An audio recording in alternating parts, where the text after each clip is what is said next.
নিজে মনে করে অনেক কান্না করছি, অনেক কান্না করছি। শুনে নাই আমার কথা, শুনে একদম শুনে বন্ধু কান্না আবার দেবর ওনাকে কোনো চেয়ার দেন একটা, বসুন বসুন। আপনার দেবর কোনটা? এমরান।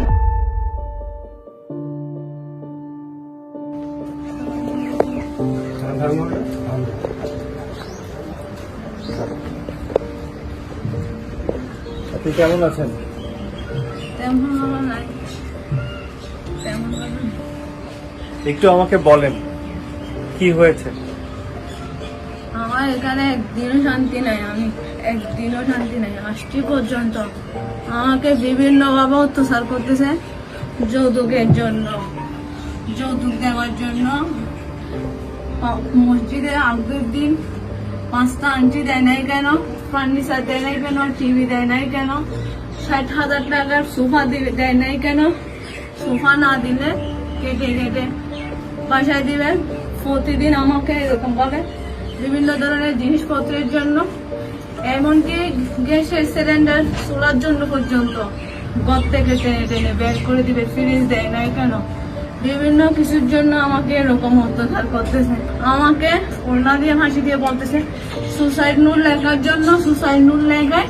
তারপর বলছে দেখি এখন মরলে মর, বাঁচলে বাস, ফাঁসি গা চলে যা। আমার শাশুড়ি আর আমার জামাই মিলে আমাকে লম্বা একটা ছুরি দিয়ে ওইখান আমার রুম থেকে গলার মধ্যে এরকম ধরে ফাঁসি এরকম চেপে ধরে আনছে এখানে।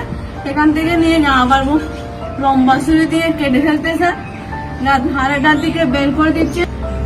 আমার দেবর আমাকে 3-4 বার মারতে আসছে।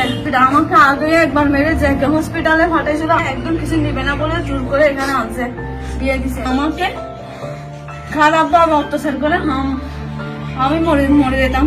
আমার কোনো ইয়া ছিল না, নিঃশ্বাস ছিল না, কিছু ছিল না।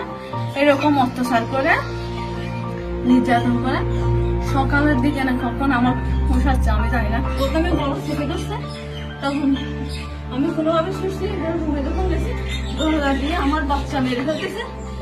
মেরে না 2 হাত ধরে এখানে এখনো তাকাচ্ছে। তারপর আমার মেয়ে হলে সিঁড়ি দিয়ে মেডিকেলের সিঁড়ি থেকে ফেলে দিবে। আমার শাশুড়ি আমাকে মেডিকেলে ফেলে আসবে। আমার স্বামী কাপড় দিয়ে খালের মধ্যে কেটে কেটে বাসায় দিবে। মেয়েটাকে আমি দিছি একটু হাল্লা করতাম, আমি কি করতাম? আমার মেয়ে আমি কি করতাম? বলে জানতে হাতে মাসে সহ্য করতেছি, শুধু বসে ভাইয়ের ধরে ধরে কান্না করছি। আমার জীবন নষ্ট করে না তোমরা, আমার জীবন নষ্ট করো। আমার ভাইয়ের নিজে বড় করে অনেক কান্না করছি, অনেক কান্না করছি। শুনে নাই আমার কথা, শুনে একদম শুনে নাই, একদম শুনে নাই। আমাকে নরপশুর মতো অত্যাচার করছে। বড় একটা লম্বা ছুরি নিছে, বন্দুক আনছে আবার দেবর।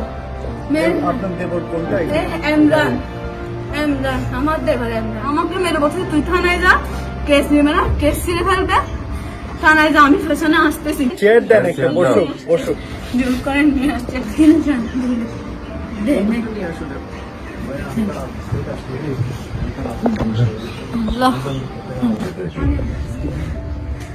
ঠিক আছে, তোমার 5 টাকা আমার বক্তব্যটা বল। স্যার আমি ওনাকে কোনো অত্যাচার, আমি কোনোকে অত্যাচার করিনি।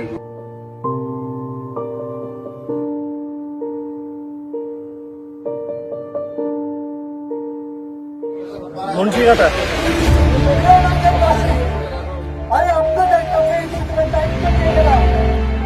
সাদা শার্ট পরা আর একজন গেঞ্জি পরা, এই সাদা শার্ট পরা ভদ্রলোক বলতে লজ্জা লাগে। কারণ বউকে তিনি প্রতিদিন নির্যাতন করে এবং তিনি বলে নির্যাতন এমন ভাবে করবে যাতে কোনো দাগ দেখা না যায়।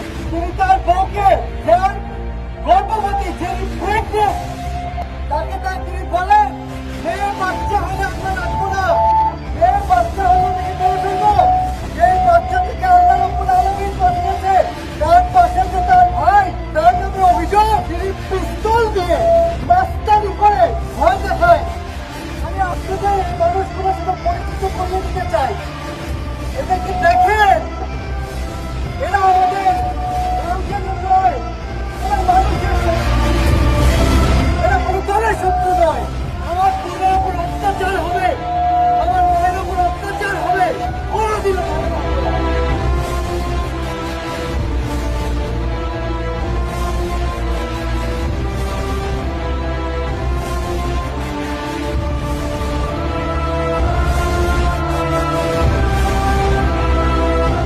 আমাদের কবি কাজী নজরুল ইসলাম বলে গেছেন, বিশ্বে যা কিছু মহান সৃষ্টি চিরকল্যাণকর, অর্ধেক তার আনিয়াছে নারী, অর্ধেক তার নয়।